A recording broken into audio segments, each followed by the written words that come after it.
Philip Clinton with the Just Good Network, and we are presented by Got Skills Pro. I have Hez here with me today, and we're going to be talking about the NBA. So, Hez, thank you for joining me. We're just going to get right into it.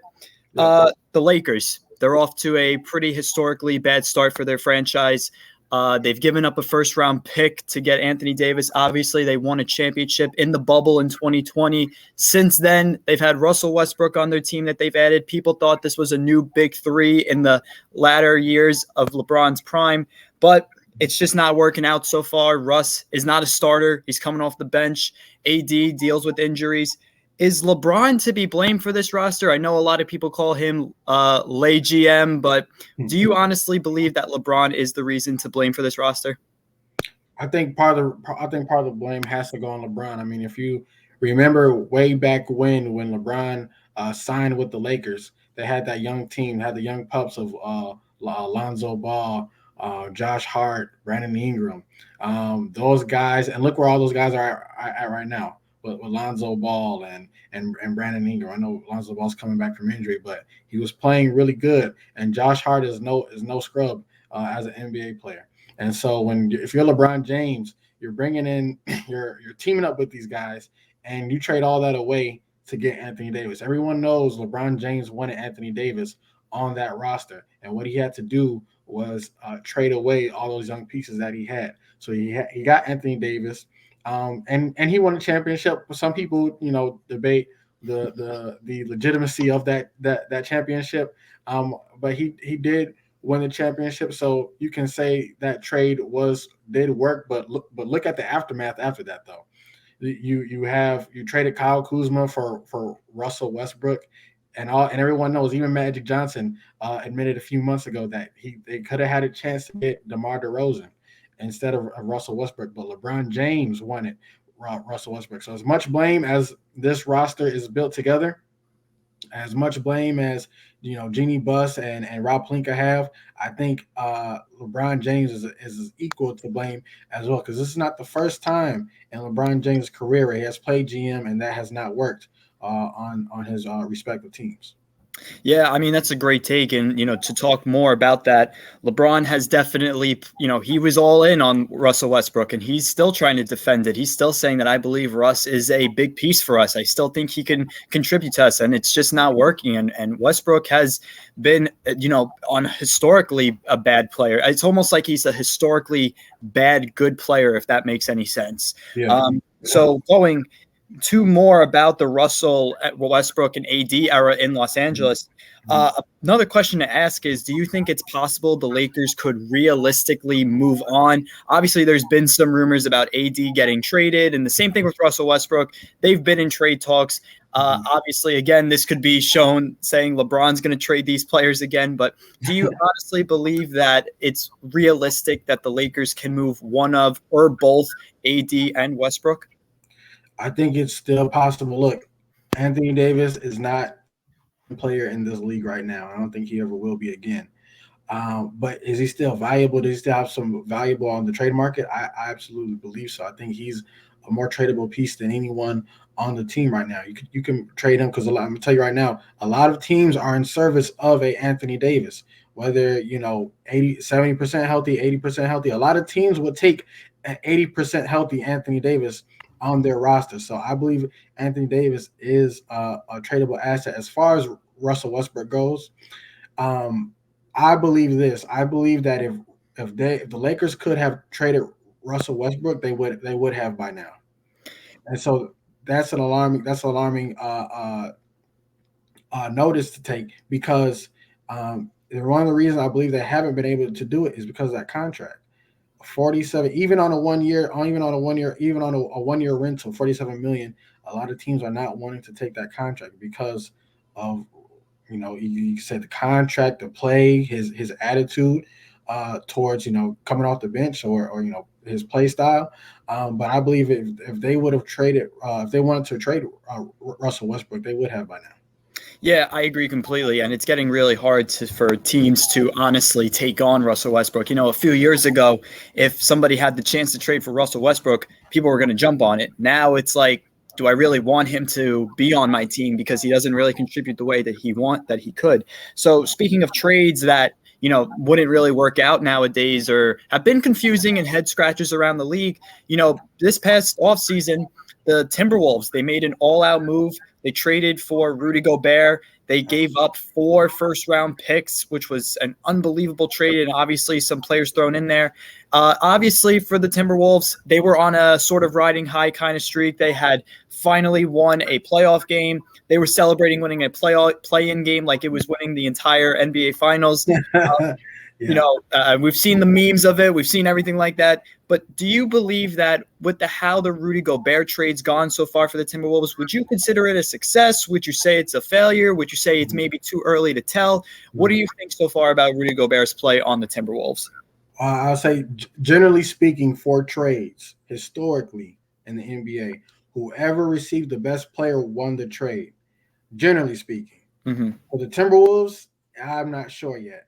And the reason I say I'm not sure is because one of the things that had me concerned about the trade is I didn't know Rudy Gobert was that valuable on the trade market, for one. Second, the spacing on the floor. You have 2 centers on the court with Karl-Anthony Towns and Rudy Gobert. And it seems like that trade, or what that trade was supposed to be, isn't necessarily translating on the court, on the offensive side at least, for the Timberwolves. Now, and the third reason is the Utah Jazz. Utah Jazz have been on a roll with 4 players from the Timberwolves making, you could say the core of that team: Walker Kessler, Vanderbilt, Malik Beasley.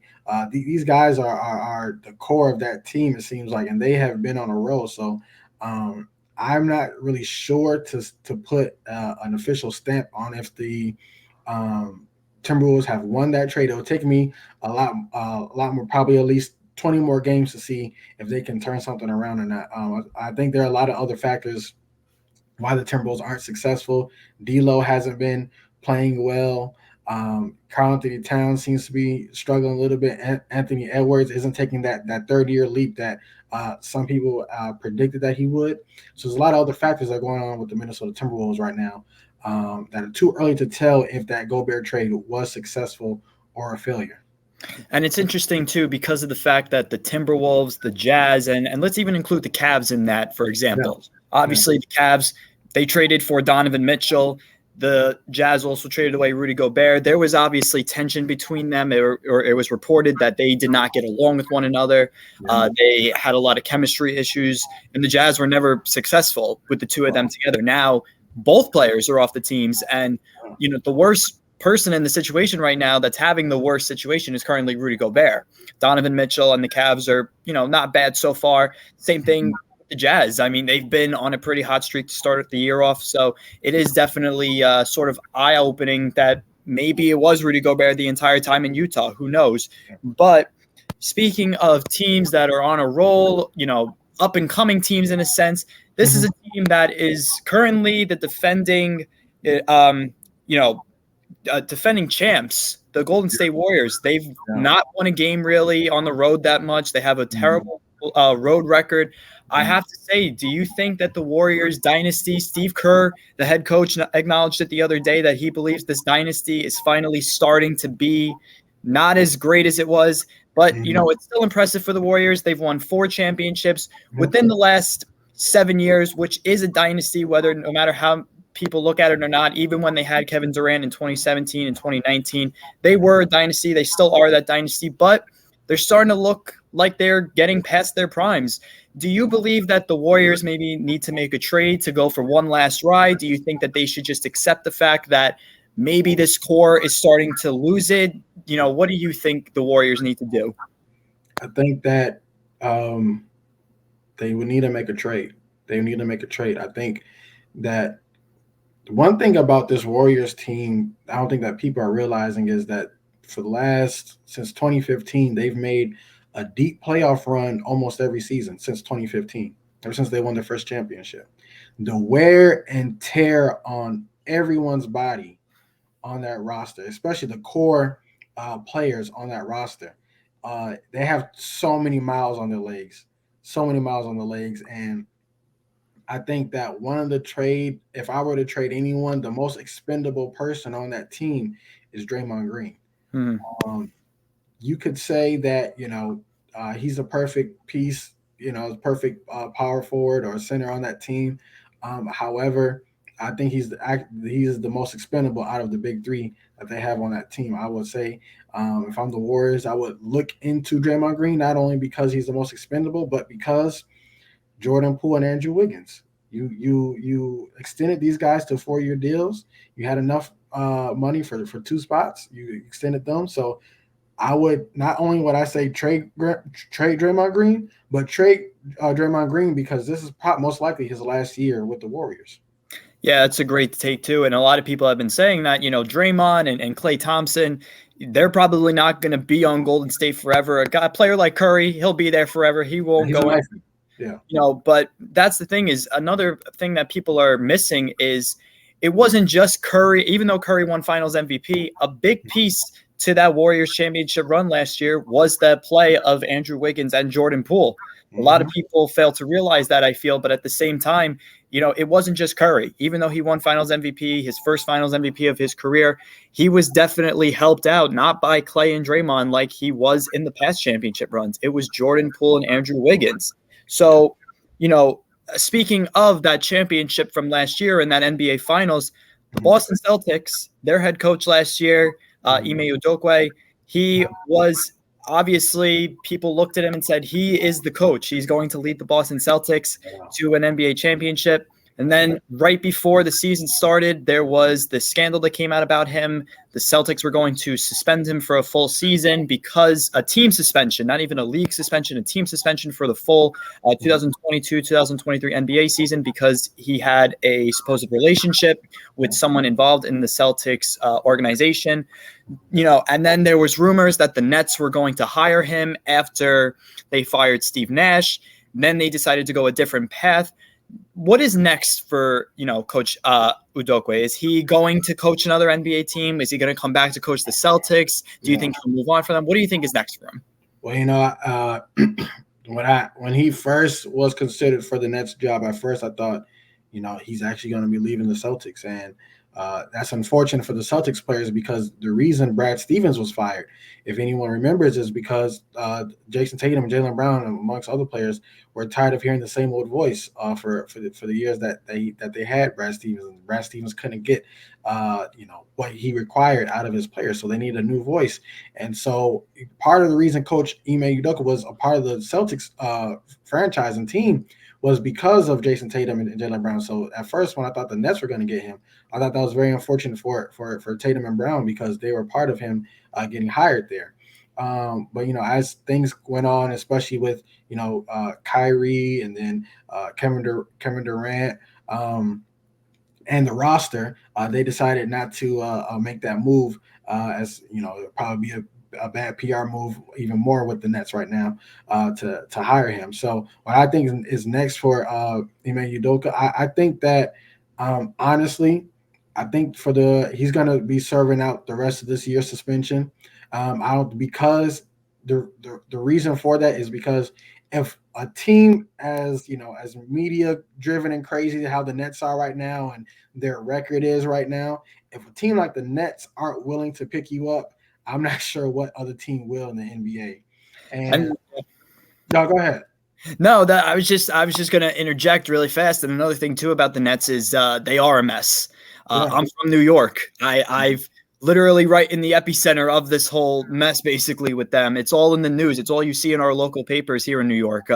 Everything about Kyrie and the Nets and how they're basically a mess. They don't know what's going to happen with them. It's really, really amazing just to know that Kyrie Irving and Kevin Durant, and even when they got James Harden, everybody thought, oh, this is it. Big three, Brooklyn Nets going to finally win a title. This is it. It's a layup for them. And 2021 playoffs, lose in the second round. 2022 gets swept. Now, all of a sudden, it's amazing how in the span of a very few short years, a whole big three was just disbanded. And that's pretty incredible if you ask me. And New York is a tough sports city to play, and it's amazing that all of this has transpired. I'm even, amazed myself.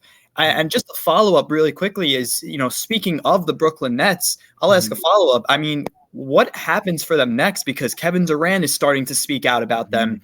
Steve Nash was basically looked at as the scapegoat. Kyrie Irving, who knows if he'll even play another game with the Nets? Right. I mean, do you think that there is a good future with the Nets? I mean, this is almost like the 2013, 2016, 17 era when they traded for Garnett and Pierce, thinking that would be a whole dynasty. It didn't work out. I mean, is this just another landslide into a downward spiral for the Nets? Do you think they'll maybe get out of this and get back to it because they still have Durant and Kyrie if Kyrie comes back? Or are the Nets just going to be another PR disaster this year and it's time to start over for them? Yeah.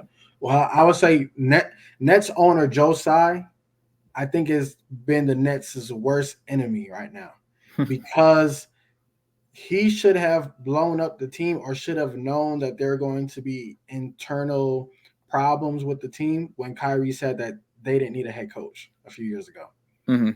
Because as an owner, I can't allow a player to say that or even think that, because in a team structure, there are hierarchies. Not to say that players can't, put input or, suggest things, but there are hierarchies. You cannot, as a star player, and you as a star player where other players look up to you, say that there's not going to be a head coach, or you could be the head coach, I could be the head coach. There are hierarchies to and structure to the teams. Not only that, I think Joe Tsai has prolonged this failed experiment. He should have blown up the team once Kevin Durant requested a trade this past summer. He should have requested a trade when they didn't know if Kyrie was going to opt in or opt out this past summer. That was the perfect time to blow up the team, because it's hard mentally, I believe, for a team to have championship aspirations this season when just a few months ago, you didn't know if two of your star players were going to be on the team. Yeah, of course. And again, I live in New York. I've seen it. I mean, everything with Kyrie Irving choosing not to get vaccinated and him not being able to play home games, that definitely did not help too. And that's kind of a big reason why James Harden even decided that he wanted to leave. A big reason why James Harden left was because of Kyrie Irving's, he thought he was selfish. He thought he wasn't just thinking about himself. He wasn't thinking about the team or anything. He wasn't putting anybody else first but himself. So, that's pretty much it, what's going on in the NBA and with the whole Nets. Who knows what's going to happen with them? Same thing with the Warriors. There's a lot of craziness going on in the NBA. We're not even into December yet, and it's pretty amazing to think that we've had pretty surprising storylines so far. Yeah, Philip, this has been the longest start to the NBA, I believe, in a long time. I could not agree more with you, Hez. But anyways, Hez, I want to thank you again for joining the show. Great job. Thank you very much for answering the questions. It was a great show. I'm Philip Clinton with the Just Good Network, and we are presented by Got Skills Pro. Hez, you have an amazing day. Enjoy the rest of your week. I will be speaking to you soon. I'm not really sure how we're going to end this broadcast, but either way.